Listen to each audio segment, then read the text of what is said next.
Assalamualaikum warahmatullahi wabarakatuh. Selamat bertemu lagi, selamat menyaksikan kembali video-video terbaru dari kami di channel Aceng Sunandi. Dan selanjutnya mohon untuk di-subscribe yang belum subscribe supaya kami lebih semangat menyajikan video-video berikutnya.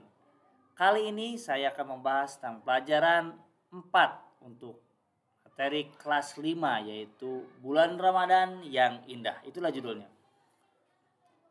Sekali lagi, judul kali ini untuk mata pelajaran PAI kelas 5 SD kurikulum 2013. Judulnya Bulan Ramadan yang Indah. Coba tebak, di bulan Ramadan ada apa saja? Tentunya ada puasa, ya. Maka dari itu kita akan membahas tentang puasanya. Bagian A, puasa di bulan Ramadan. Pertanyaannya, mengapa kita harus berpuasa?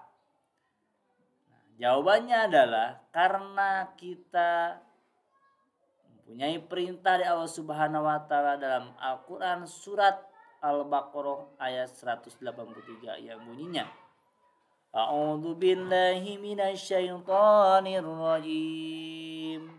Bismillahirrahmanirrahim. Ya ayyuhalladzina amanu kutiba alaikumus siyamu kama kutiba alal ladzina min qablikum la'allakum tattaqun. Yang artinya, wahai orang-orang yang beriman, diwajibkan atas kamu berpuasa sebagaimana diwajibkan atas orang-orang sebelum kamu agar kamu bertakwa. Jadi puasa ini tidak hanya diwajibkan kepada umat Nabi Muhammad, melainkan Allah Subhanahu wa taala telah mewajibkan pula puasa kepada umat-umat terdahulu, Nasrani misalkan, Yahudi dan lain sebagainya. Jadi puasa ini memang sudah pernah diwajibkan Allah Subhanahu wa taala kepada umat-umat terdahulu. Namun ada perbedaan dari segi waktu. Di umat Nabi Muhammad ditentukan waktunya yang wajib itu yaitu bulan Ramadan. Sementara umat-umat yang lain di bulan yang lain pula. Nah, dalam puasa ini ada beberapa hal yang harus diperhatikan. Yang pertama, syarat wajib puasa. Yang pertama, berakal sehat.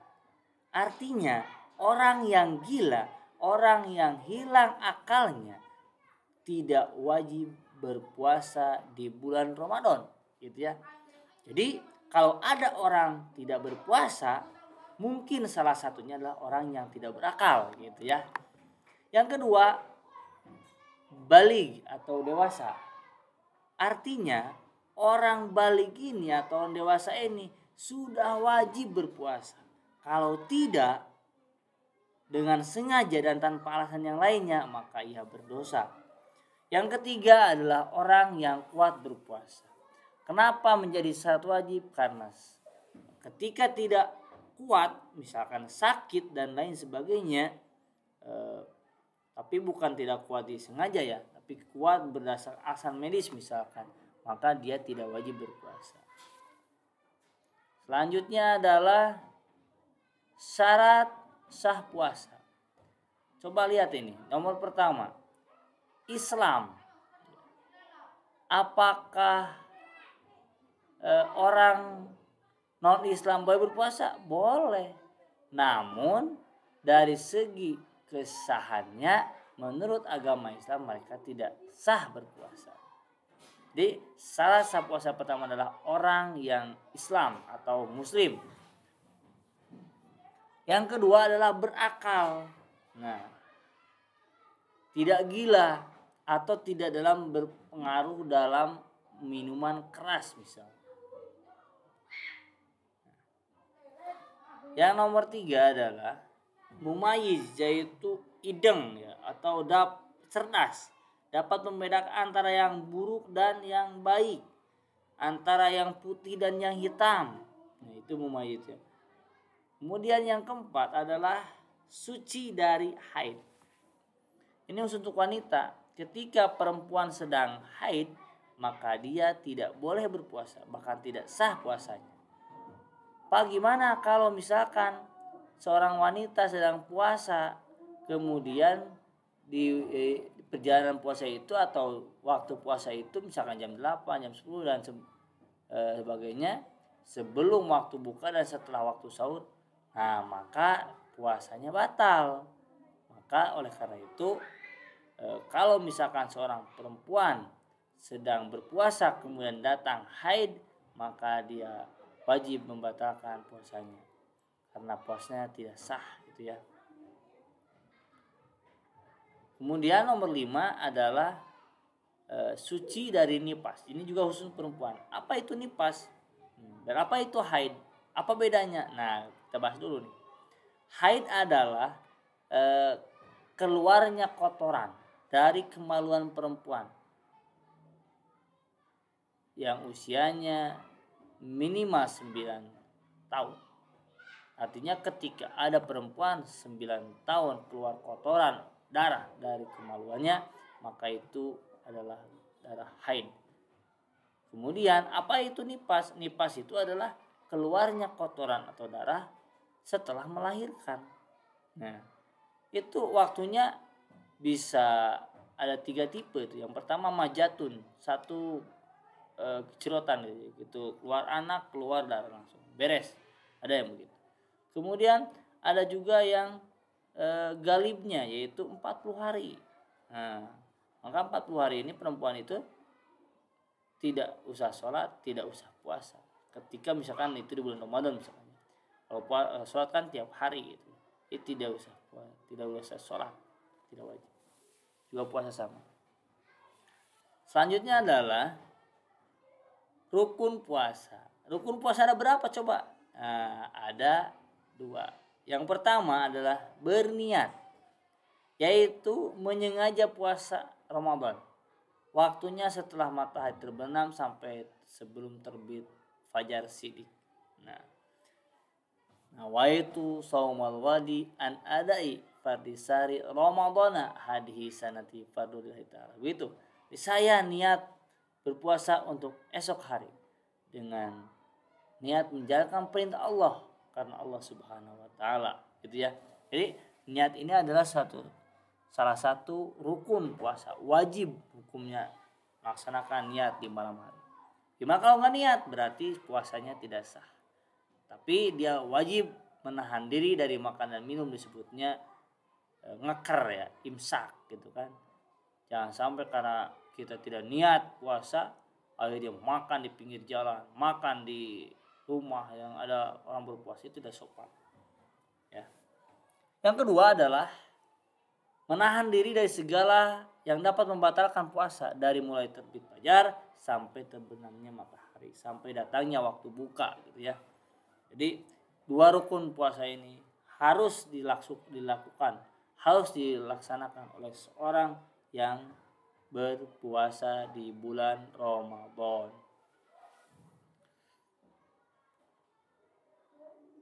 Yang selanjutnya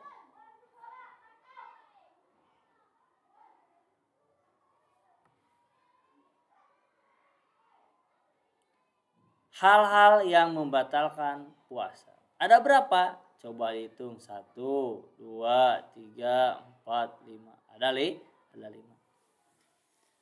Yang pertama, hal-hal yang membatalkan puasa adalah makan atau minum dengan sengaja. Dengan sadar bahwa dia sedang puasa, tapi sengaja minum, sengaja makan, itu maka secara otomatis puasa Ramadannya batal, atau sama aja puasa juga batal. Yang kedua, muntah dengan sengaja. Maksudnya gimana ini muntah dengan sengaja? Nah gini, misalkan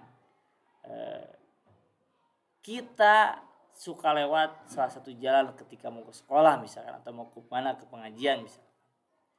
Kemudian ada tetangga yang memberitahu bahwa di jalan tersebut ada bangkai ayam misalkan.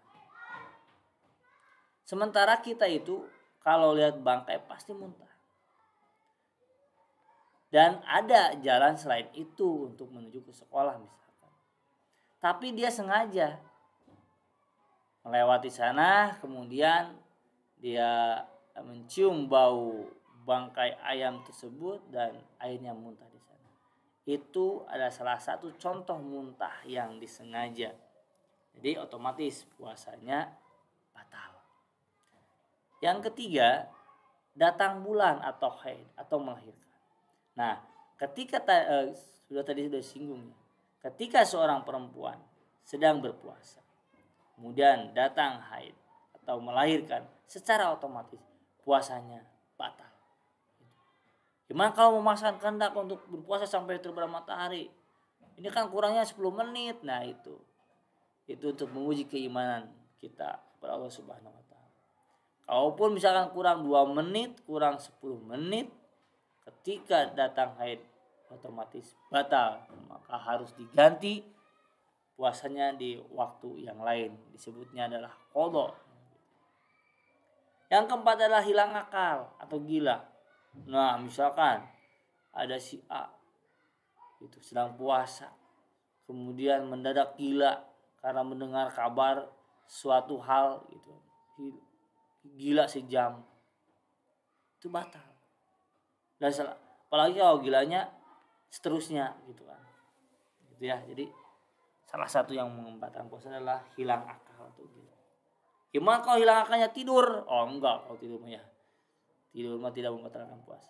Yang kelima adalah murtad. Apa itu murtad? Murtad artinya keluar dari Islam, keluar dari agama Islam, dengan sengaja ataupun mungkin tidak sengaja. Sengaja gimana? Sengaja misalkan, ya sengaja masuk agama yang lain, misalkan Kristen, Hindu, Buddha dan sebagainya, sengaja keluar dari Islam. Atau mungkin dengan melakukan hal-hal yang membuat akidah keislamannya rusak, hilang, kufur lah. Misal sedang puasa dia tiba-tiba menyembah berhala, menyembahnya pohon dan sebagainya. Atau dalam hatinya, saya sejak sekarang keluar dari Islam, itu juga murtad, murtad itikad. Jadi murtad ini salah satu dalam membatalkan puasa. Selanjutnya adalah, tadi ada yang membatalkan, sekarang ada yang merusak. Kemudian yang selanjutnya adalah hal-hal yang merusak pahala puasa. Hanya sekedar merusak, tidak sampai batal. Gimana maksudnya? Nah, contoh ini. Apabila seseorang sedang berpuasa, lalu melakukan perbuatan tercela, maka rusak atau berkuranglah pahala ibadah puasanya. Contoh apa? 1, berdusta misalkan. Maka puasanya itu rusak atau kurang pahalanya karena dia berdosa sedang puasa. Atau menghina orang, menghina makhluk Allah, menghasut orang, memfitnah, berkata kotor, berkelahi dan bertengkar lainnya. Nah, jadi ini tidak membatalkan, namun pahala puasanya rusak, gitu ya. Jadi lebih baik dihindari daripada kita sudah berlapar-lapar puasa, tapi pahalanya berkurang akibat ucapan-ucapan kita yang tidak berguna. Gitu ya. Terima kasih sudah menonton video ini, mudah-mudahan menjadi ilmu buat kalian, buat teman-teman semuanya. Terima kasih. Assalamualaikum warahmatullahi wabarakatuh.